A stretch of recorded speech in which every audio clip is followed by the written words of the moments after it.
हमारे आपसी तालमेल की कमी और हमारी फूट का बाहरी लोगों ने फायदा उठाया और इस देश के अंदर ही कुछ ऐसे गद्दार थे जिन्होंने बाहरी लोगों का साथ दिया। कोई डायरेक्ट किसी देश को गुलाम नहीं बना सकता है, लेकिन जब अपने देश में कुछ गुलाम कराने के लिए कुछ तानाशाही लोग पैदा हो जाते हैं, जैसे आज से 300 साल पहले पैदा हुए थे, उन्होंने देश को गुलाम बना दिया। मैं आज भी 15 अगस्त के उपलक्ष्य में आपको ये कहूंगा कि भारतवर्ष में आज भी गद्दारों की कमी नहीं है। आप हमेशा सतर्क रहें, हर बात के बारे में सोच रहें। आज भी बाहरी ताकतें हमारे भारतवर्ष को दोबारा से गुलामी की जंजीरों में जकड़ने के लिए चारों तरफ से घेरा लगाए बैठे हैं। लेकिन आज मुझे ये कहते हुए फख्र हो रहा है कि इस समय हमारा सनातन धर्म और हमारी राष्ट्रीय सेना जो भारतीय सेना है बहुत सक्षम है, काफी पावरफुल है और आज के नवयुवक में देश के लिए बहुत बड़ा जुनून है। ये जुनून मैं आर्मी कोचिंग सेंटर से भी अनुमान लगा सकता हूं और आपकी मेहनत को देख के भी मुझे लगता है कि आज के नवयुवक में देश के प्रति बहुत जोश है। आप लोगों का जोश इसी प्रकार से बरकरार रहना चाहिए। सेना के बीच में जो लोग सेवा के लिए जाते हैं वो किसी भेदभाव निरपेक्ष भाव से चुने जाते हैं। इसमें कोई रिश्वत, भेदभाव या जाति पाति कुछ नहीं चलता है। याद रखना, जब दुश्मन की गोली चलती है तो किसी जाति के आधार पर, किसी धर्म के आधार पर नहीं चलती है और सिर्फ एक भारतीय सैनिक के ऊपर अपना प्रहार करता है। और उस समय जब किसी भारतीय सैनिक के सीने में गोली लग जाती है, जो उसका साथी खड़ा है उसको बचाने के लिए अपने धर्म, अपनी जाति, अपनी पाति को नहीं देखता है। वो एक भारतीय नागरिक, भारतीय सैनिक होने के कारण अपने साथी को बचाने के लिए अपने प्राणों का भी बलिदान दे देता है। ये हमारी सेनाओं का इतिहास है और इतिहास रहेगा। मुझे बहुत बड़ी खुशी है कि आप सेना में जाने के लिए सब लोग उत्साह के साथ तैयारियां कर रहे हो। हमें अपने देश का विभाजन धर्म के ऊपर नहीं होने देना है। आजकल कुछ बाहरी तत्व और ताकतें ऐसी लगी हुई हैं जो कि हिंदू, मुस्लिम, सिख, ईसाई में फूट डालने की कोशिश कर रही हैं और इसी देश के बीच में बाहर देश से फंडिंग हो रही है और हम लोगों में आपस में फतूर डाला जा रहा है। ये हिंदू है, मुस्लिम है, सिख है, ईसाई है। हम इन सब चीजों से पहले एक भारतीय हैं। हम एक तिरंगे की शान है। हमारा एक तिरंगा है और हमारा एक नारा है, भारत माता की जय। सबसे पहले इसको याद रखिएगा। अगर आप देश को टूट-जोड़ करोगे तो नुकसान आपका होगा, क्योंकि आप देश की धरोहर हो। देश का जो भार है आपके कंधों के ऊपर आने वाला है।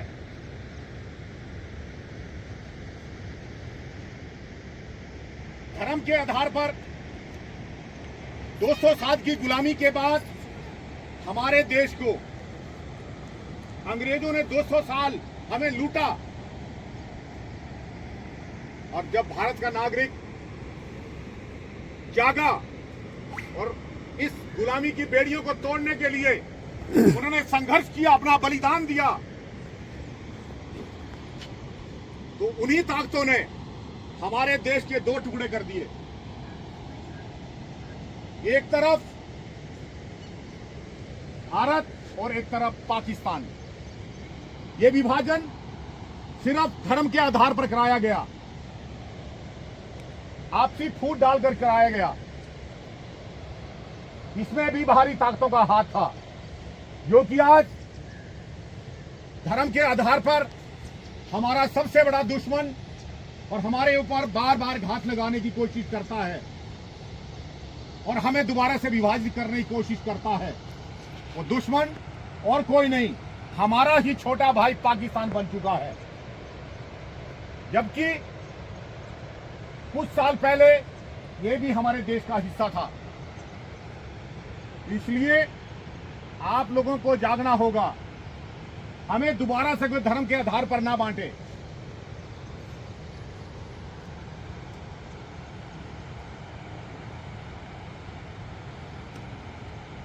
इतिहास गवाह है, कई सालों का पुराना इतिहास देखिए। भारतवर्ष सनातन धर्म का था, है और रहेगा, इसमें कोई संशय नहीं है। ना तो कोई सनातन धर्म को मिटा सका है, ना किसी ने आज तक इस पृथ्वी पे सनातन धर्म को मिटाने के लिए जन्म लिया है।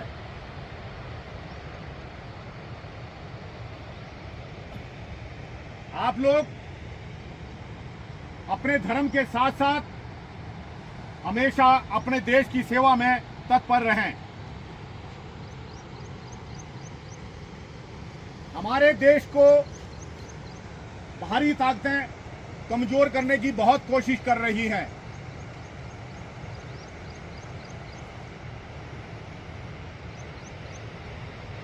पंद्रह अगस्त की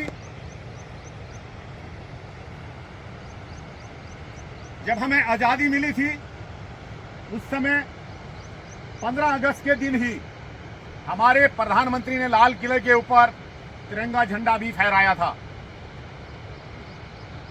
ये तिरंगा झंडा हमारे लिए एक शान का प्रतीक है। इस झंडे का हमेशा सम्मान और इज्जत करें। कभी भी इसको किसी कूड़ेदान में या इधर उधर ना फेंकें।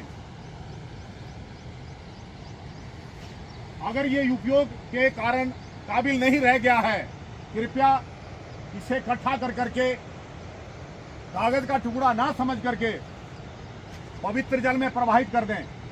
लेकिन ये ना करें कि एक देश की शान, देश का झंडा आपके पांव के नीचे कुचला जाए। पांव के नीचे झंडे को कुचलने के लिए अगर कोई कोशिश करता है, तो हर नागरिक के ऊपर ये जिम्मेदारी बनती है कि वो उस झंडे को कुचलने वाले को ही कुचल दे। तब आप एक सच्चे हिंदुस्तानी हो।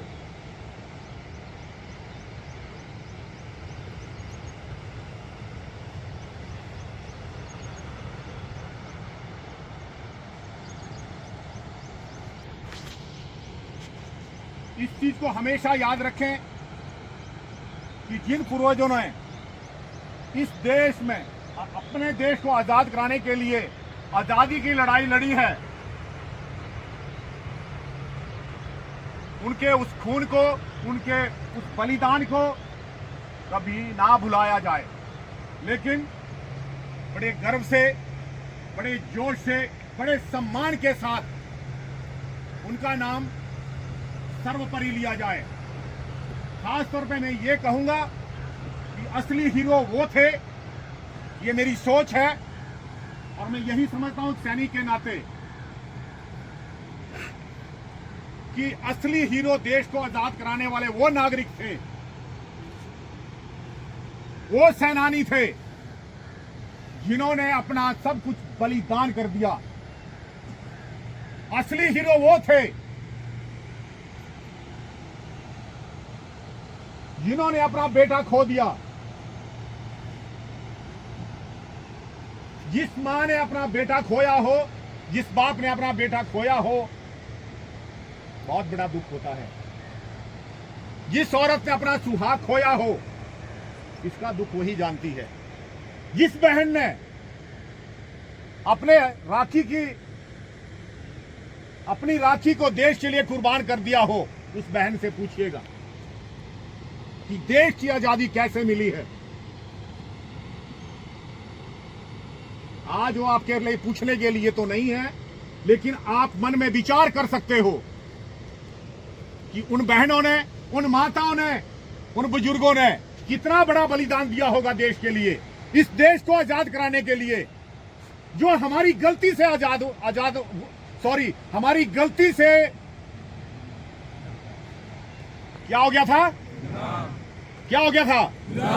गुलाम हो गया था।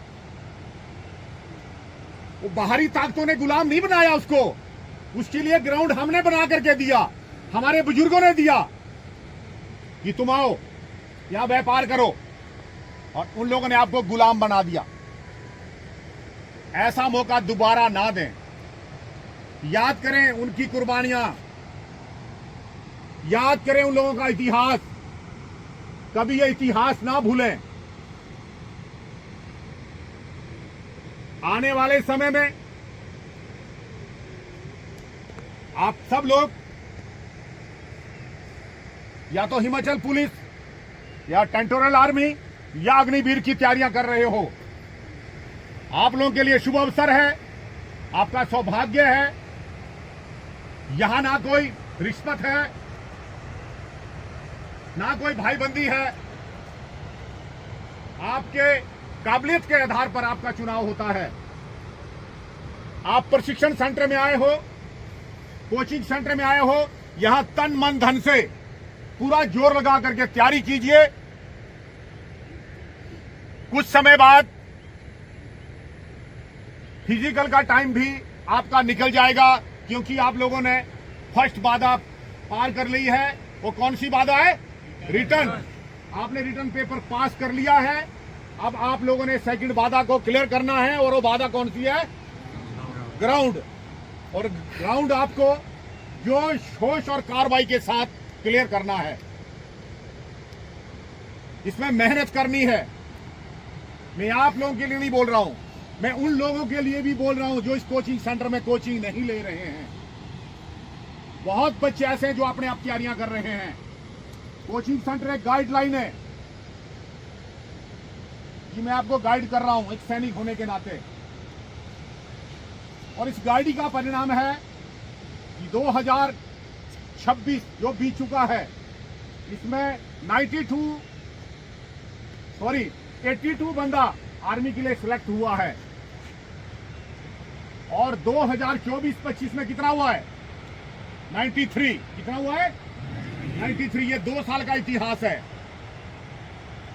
मैं आपको नौकरी नहीं दिला सकता हूं, मेरे पास कोई पावर नहीं आपको नौकरी दिलाने के लिए, मेरी ताकत नहीं मैं आपको नौकरी दिला सकता हूं।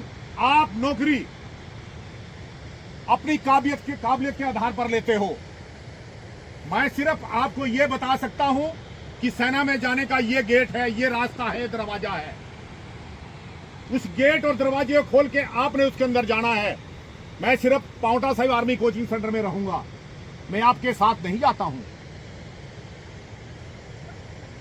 वहां आप लोगों ने अपनी काबिलियत दिखानी है, अपना जोश दिखाना है।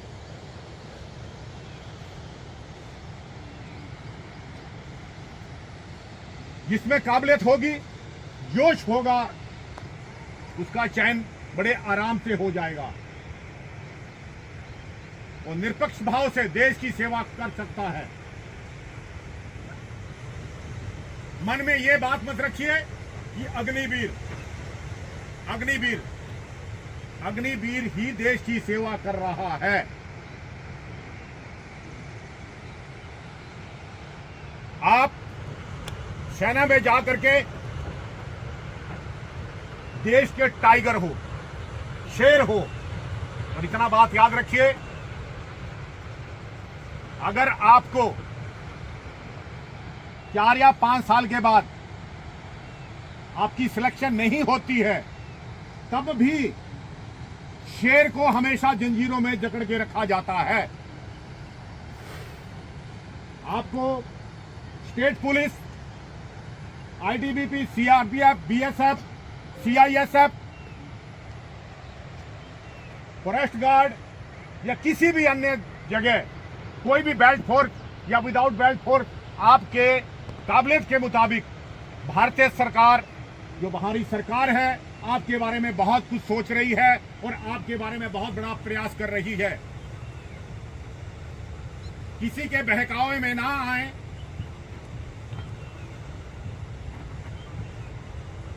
सिर्फ अपना कार्य करें। आपका बड़ा कठिन समय है, परिश्रम का समय है। आप बहुत दूर दराज से आए हुए हैं। सुबह आपको 5 बजे यहां बुला लिया जाता है। मैं मानता हूं आप बहुत ज्यादा मेहनत करते हो, बहुत ज्यादा परिश्रम करते हो, लेकिन इसके बाद भी बहुत बच्चे सिलेक्ट नहीं हो पाते हैं। सबसे बड़ा भाग्य, मैं तो ये बात सोचता हूं कि सेना में नौकरी का सौभाग्य और देश सेवा का सौभाग्य उस इंसान को प्राप्त होता है जिनका कभी ना कभी किसी ना किसी रूप में सतयुग, त्रेता युग, द्वापर, कलयुग में इन महापुरुषों की सेनाओं में कभी कोई संबंध रहा होगा।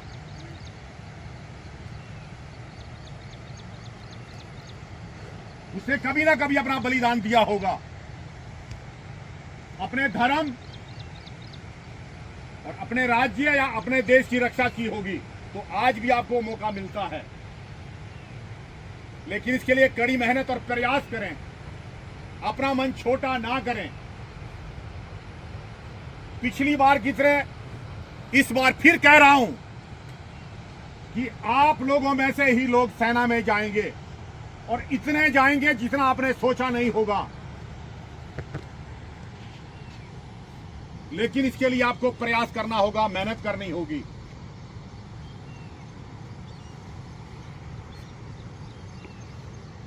कहते हैं कि मेहनत करता है माली, मेहनत करता है माली तो गुलशन में फूल खिला करते हैं। बहुत बड़ी बड़ी तपस्या करने के बाद, बहुत बड़ा बड़ा परिश्रम करने के बाद भारतीय सेना में नौकरी प्राप्त होती है।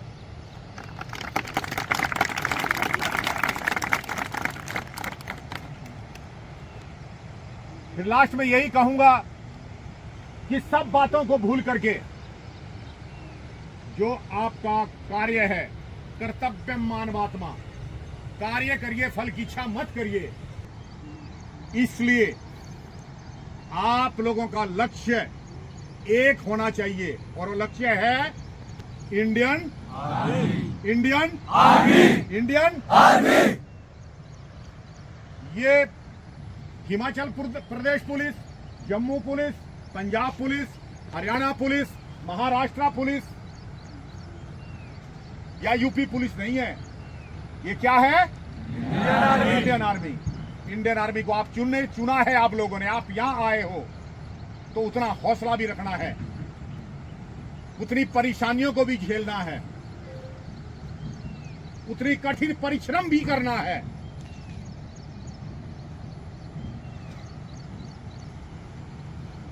बुजुर्ग लोग बोलते हैं और मैं कई बार देश के लिए बलिदान दे दिया है, हंसते हंसते फांसी के फंदे पर चढ़ गए हैं। जिन्होंने इस देश को आजाद कराया था, अपने ही देश को आजाद कराया था। मैं यहां 13 साल से कोचिंग सेंटर चला रहा हूं और तकरीबन 1250 सैनिक यहां से बन चुके हैं। और इस दौरान बहुत बच्चे ऐसे हैं जो अपने मां बाप की अकेली संतान है और आज भारतीय सेना में सेवा दे रहे हैं।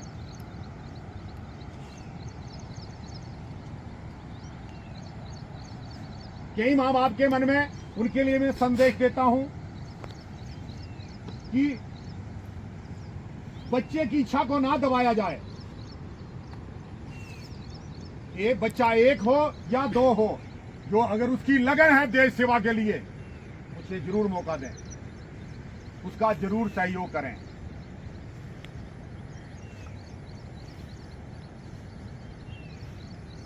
वहां रक्षा करने वाले भगवान हैं, वहां रक्षा करने वाले आपके सीनियर हैं, आपका प्रशासन है, आपकी सरकार है आपकी सुरक्षा करने वाली। लेकिन यहां आपकी सुरक्षा आप खुद जिम्मेवार हो। इसलिए ये कभी मन में भाव ना रखें कि हमारा एक बच्चा है और सेना में चला जाएगा। 100 मिसालों से ऊपर मिसालें हैं जो अकेला बच्चा होने के कारण सेना में जा चुके हैं और आज बड़े गर्व से नौकरी कर रहे हैं।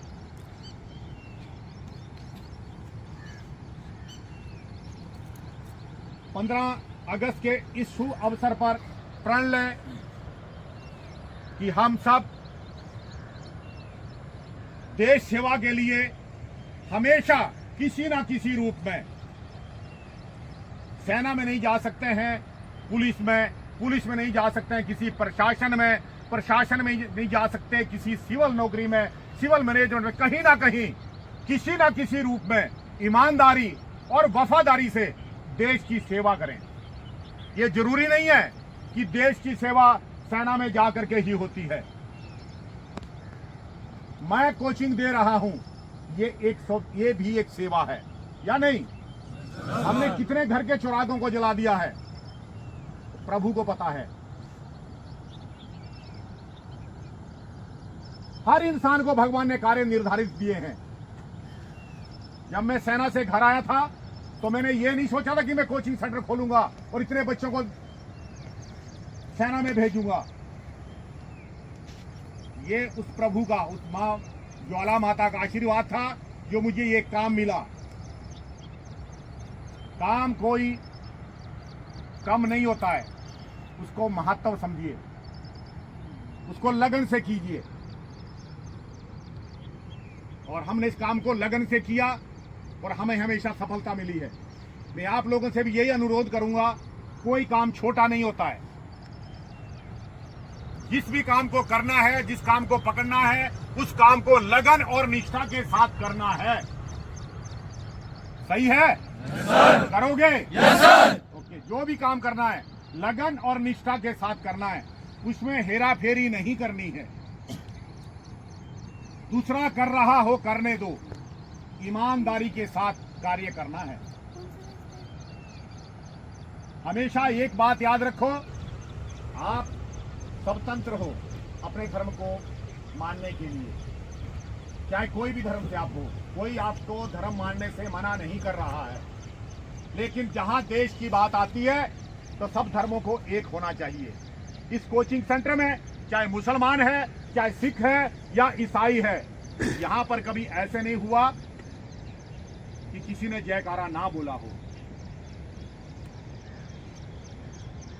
यहाँ सब धर्म के लोग जयकारा बोलते हैं। सब भगवान के मंदिर में जो अंदर फ्लैग लगे हुए हैं, सुबह आकर सब प्रणाम करते हैं। सबका एक ही उद्देश्य है, वंदे मातरम। क्या उद्देश्य है? वंदे मातरम। और इनकलाब जिंदाबाद, भारत माता की जय। तो हमेशा याद रखना है इन तीन चीजों को, कभी नहीं भूलना है। जो मैंने आपको सीख दी है, जो आपको सिखाया है और जो आपको बताया है, इसको हमेशा अपनी लाइफ में उतारिएगा और अपने जीवन में उतारिएगा। अपने काम को हमेशा आगे रख करके ही कार्य करना है। दो इंसान दौड़ते हैं, एक 50 मीटर का गैप डाल देता है, दूसरा 50 मीटर पीछे रहता है।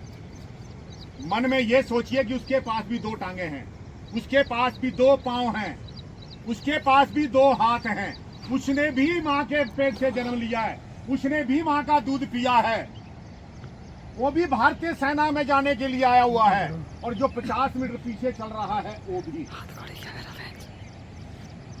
उसको प्यार की दृष्टि से देखिएगा जो आगे जा रहा है, और उससे सीख लीजिएगा। जैसे ये 5 तत्वों से बना है, मैं भी 5 तत्वों से बना हूं। मैं क्यों नहीं 50 मीटर आगे, यही क्यों 50 मीटर आगे? अगर आपके मन में ऐसी भावना है दुनिया की कोई ताकत नहीं है जो आपको सफल होने से रोक सके। इतिहास को बनाने के लिए हमेशा याद रखिएगा, नई ऊंचाइयों को हासिल करने के लिए हमेशा याद रखिएगा, नया पन्ना, नया इतिहास लिखा जाता है। हर लोगों की नजरें होती है आर्मी कोचिंग सेंटर से इस बार कितने बच्चे गए हैं।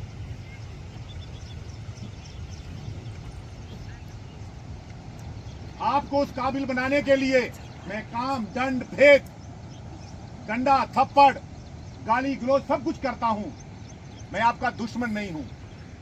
आपको कामयाब बनाने के लिए, आपकी काबिलियत को बाहर निकालने के लिए ये सब कार्रवाइयां की जाती हैं। इतना याद रखिएगा, मेरी जो भी भाषा है वो एक सैनिक की भाषा है। मेरा जो कदम है वो सैनिक का कदम है। मैं आपको हमेशा कहता हूं कि जो बोल रहा हूं वो करिए, जिस लक्ष्य कदम पे चला रहा हूं उस लक्ष्य कदम पे चलिए। अगर इससे भटकोगे तो नहीं होंगे। ये कोचिंग सेंटर मां ज्वाला, मां भगवती दुर्गे भवानी माता के नाम से खुला है, मां यमुना के नाम से खुला है, और मेरी रण की घोष ज्वाला माता की जय। और वो मेरी मां और मेरे सबसे बड़ी शक्ति है, उसको साक्षी रख करके मैं कार्य कर रहा हूं। और मां ज्वाला, मां भगवती यमुना मैया के चरणों में प्रार्थना करता हूं कि वो आपके कार्य को सफल करे और आपकी मन की सोच को पूर्ण करे। जो आपने सोचा उस कार्य में आप सफल हो। इन बातों के साथ मैं अपनी वाणी को विराम देता हूं और एक बार और आपको और आपके परिवार को, आपके बहन भाइयों को, जो अपना देश अपनी ही कमियों के कारण आज से लगभग 300 वर्ष पहले गुलाम हुआ था और आज से 80 वर्ष पहले आजाद हुआ था। अपने ही देश को आजाद कराने के लिए जिन नागरिकों ने अपनी कुर्बानियां दी है उनको शत शत नमन और सल्यूट करता हूं। और देश आजादी के इस उपलक्ष्य पर आप सबको, आपके भाई बहन बुजुर्गों को मैं हार्दिक शुभकामनाएं देता हूं। जय हिंद, जय भारत। आप सबका सब खड़ा होकर के मेरे साथ राष्ट्रीय गान का उच्चारण करेगा। सावधान।